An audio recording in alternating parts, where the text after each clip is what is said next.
यांची भारतीय जनता पार्टी कोपरगाव शहर अध्यक्षपदी निवड झाल्याच्या अनुषंगाने मित्र फाउंडेशन आणि वैभव आढाव मित्र परिवार यांच्या वतीने भव्य जाहीर नागरिक सत्कार समारंभ रविवार दिनांक 4 मे 2025 रोजी व्यापारी धर्मशाळा कोपरगाव येथे संपन्न झाला। समारंभाची सुरुवात सहकार महर्षी कोल्हे कारखाना अध्यक्ष युवा नेते विवेक भैया कोल्हे यांच्या समवेत वैभव आढाव यांनी दैवत युग पुरुष छत्रपती शिवाजी महाराज आणि संविधान निर्माते भारतरत्न डॉक्टर बाबासाहेब आंबेडकर यांच्या स्मारकास पुष्पहार अर्पण करून आणि वंदन करून करण्यात आली। छत्रपती शिवाजी महाराज स्मारक येथून ढोल ताशांच्या गजरात नूतन शहर अध्यक्ष यांची मिरवणूक काढण्यात आली होती।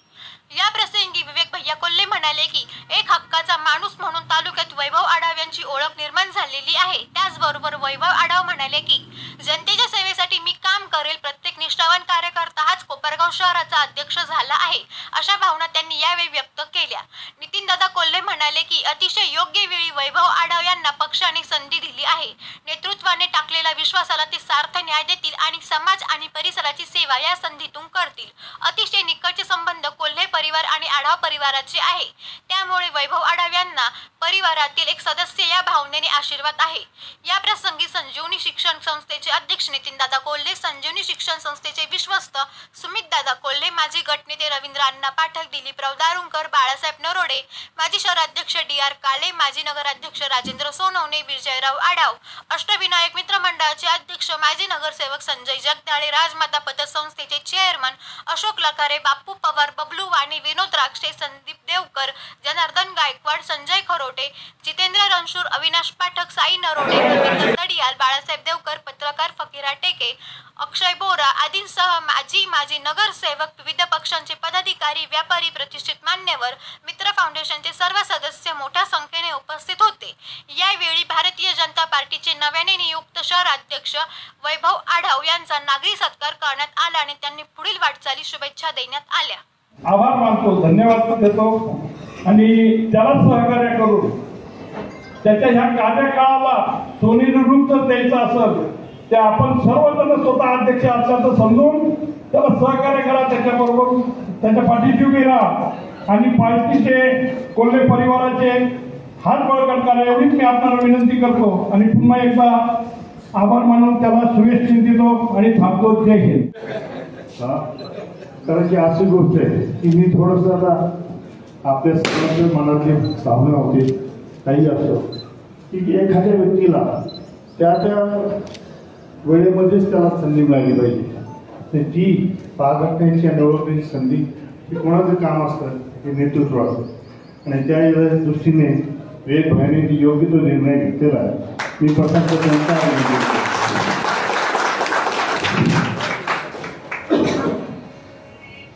मुळातच या ठिकाणी आता बरेचसे ज्येष्ठ मंडळी आहेत राजकारणातली, आमचे दिलीप भाऊ आहेत, अण्णा आहेत, दुसरे अण्णा आहेत, बाळू काका आहेत आणि उपस्थित सर्वच माझे सवंगडी मित्र, कारण की मी आपल्याचाच एक सामान्य कार्यकर्ता आहे आणि या ठिकाणी जेव्हा काही सामान्य व्यक्तीला संधी मिळते त्यावेळी त्याचं आपल्या समोरच दिसतं की त्याचं काय सुरू होतं हे श्रेष्ठीने जाणून घ्यावं आणि त्याचं अनुकरण करावं। मी आमच्या चिरंजीवाला म्हणजे सुधाकर पाटील म्हणजे तात्या त्यांच्या चिरंजीवाला खूप खूप शुभेच्छा देतो आणि त्यांच्या पुढील आयुष्यात त्यांनी जेव्हा एखादी व्यक्ती समाजाचा वसा उचलते त्यावेळी प्रथमतः आपल्या जवळ समोर आपल्या सदैव समाज हाच आला पाहिजे, तर बाकीचे अवयव आपल्या जवळ आणू नको आणि त्याचं त्यांनी सदैव त्यांनी स्मरण ठेवा ही शुभेच्छा देतो आणि त्यांना पुढील वाटचाल त्यांना माझ्या शुभेच्छा देतो। धन्यवाद। संघटन कौशल्य ज्याला आपण म्हणतो, समाजकारण आणि विशेषतः संघटनेची आवड असलेला एक युवा कार्यकर्ता आहे। गेले अनेक वर्ष आपण बघतो की आपण बाल्याभाऊंचे मित्र परिवार नुसता शहरातच नव्हे तर पूर्ण ग्रामीण भागामध्ये देखील वेगवेगळ्या गावांमध्ये आपण गेलो तर बाल्याभाऊ किंवा मित्र फाउंडेशनचे सदस्य त्या ठिकाणी भेटतात। जवळपास 500हून अधिक सदस्य या मित्र फाउंडेशनचे आहे। आजवर जवळपास 150 पर्यंतचे रक्तदान शिबिर त्या ठिकाणी आयोजित केलेले आहे आणि शिबिर घेतल्यानंतर देखील जे काही रक्तदाते आहेत ते 24 तास समाजासाठी त्या ठिकाणी उपलब्ध असतात। एक विचारांनी जोडलं गेलेलं संघटन आहे।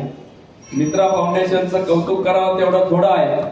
अनेक कार्यक्रम आपण समाजामध्ये बघतो की ते राजकीय दृष्ट्या फायदा देणारे किंवा त्याचा राजकीय फायदा कसा होईल या दृष्टिकोनातून विजूभाऊ घेतले जातात, परंतु मित्रा फाउंडेशनचे जे काही कार्यक्रम आहेत ते खऱ्या अर्थाने समाज उपयोगी असतात। ज्या वेळेस मी रक्तदान शिबिराला मी असतो, अमित दादा असतील, सुमित भाई असतील येत असतात आणि नेहमीच आपण बघतो वर्षानुवर्ष ती संख्या वाढत चाललेली आहे।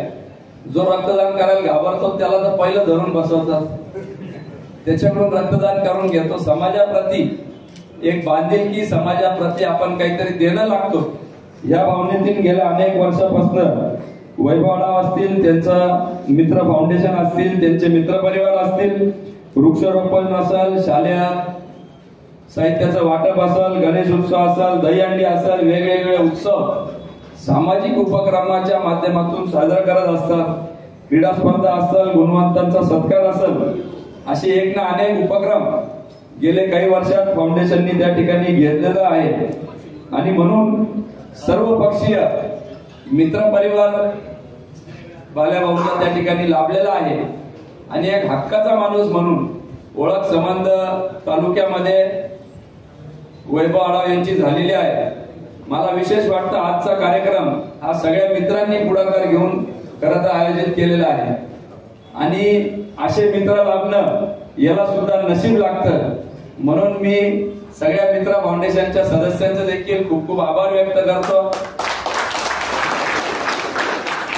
नितीन दादांनी सकाळी माईंचा उल्लेख केला, माईंला घेऊन जायचं आहे।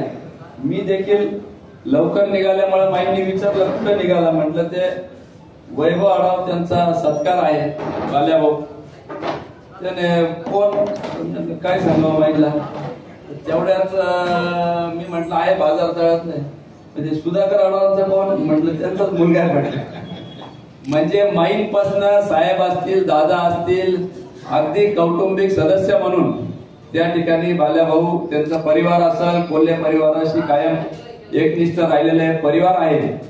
आणि म्हणूनच राजकीय कार्यक्रमाला आदरणीय नितीन दादा सहसा येत नाही, बोलत नाही, परंतु त्यांनी सांगितल्याप्रमाणे सुधाकर दादांनंतर म्हणजे चिरंजीवाला या ठिकाणी शुभेच्छा द्यायला आलेलो आहे आणि म्हणून नितीन दादांचे देखील आभार व्यक्त करतो।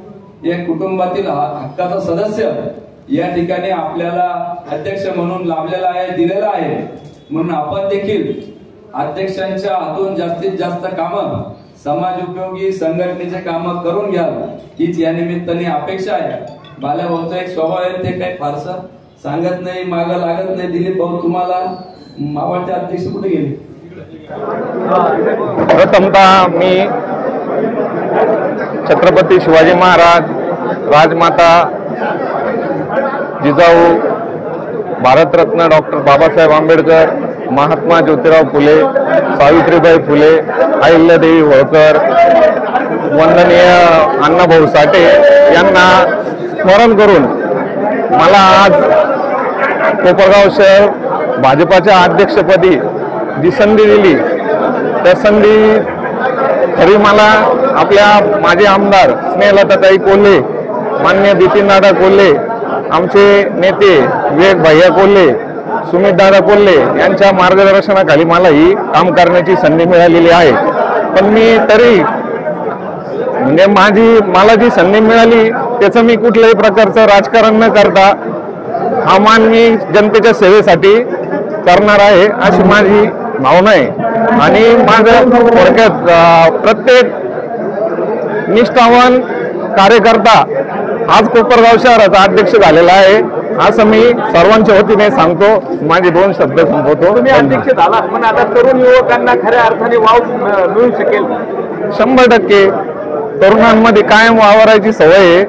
गल्लीपासून कुठल्याही भागामध्ये जा, तरुण माझ्या परिचित आहे। जास्तीत जास्त मला ज्येष्ठांना भेटण्याची आता संधी मिळेल, त्यांचे प्रश्न जाणून घेण्याची संधी मिळेल, त्याकरता मी काम करेन। संघटना जी आहे ते वाढीस आपण कशा पद्धतीने पुढचं व्ह्यू आखणार आहात? संघटन वाढीसाठी मी प्रत्येक प्रभागामध्ये बूथवर जे पूर्वीपासून जे भारतीय जनता पार्टीचं काम करणारे कार्यकर्ते त्यांना सोबत घेऊन त्यांच्या काही अडचणी असतील त्या जाणून घेऊन मी इथून पुढचा प्रवास करणार आहे.